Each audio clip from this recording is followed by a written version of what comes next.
what we must always try and remember is sometimes doing the right thing isn't always going to be easy.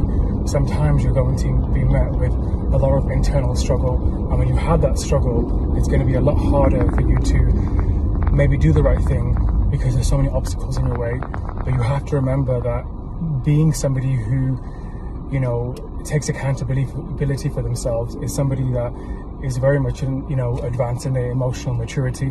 And it's important to recognize that we should all be growing emotionally and spiritually as well. Sometimes I see some individuals that have grown greatly spiritually, but emotionally there's a deficit. Emotionally they're very immature.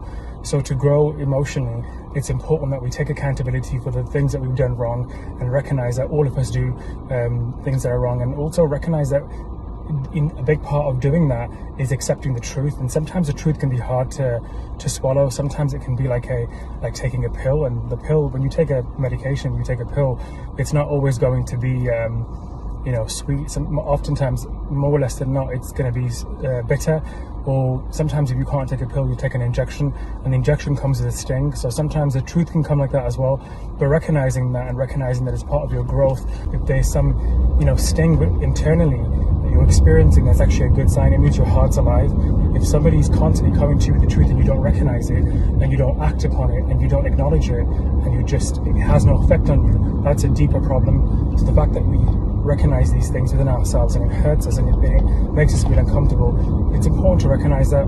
And lastly, one of the great points that I think oftentimes we don't look at is realizing that sometimes we can always paint ourselves as a victim in our story. And you have to ask yourself, if every situation you've had, just put them side by side and ask yourself, was I the victim in every single story of mine? Or was I the perpetrator too as well? Because sometimes you can be the perpetrator and you can also be the victim as well. And it doesn't mean that you're an evil human being, it just means that you're struggling.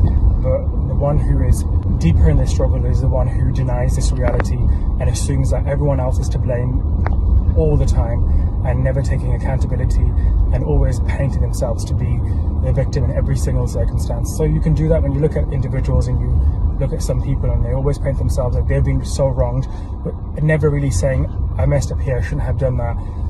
It can really make you feel like you don't trust the person, and how would you? Because there's an imbalance there, right?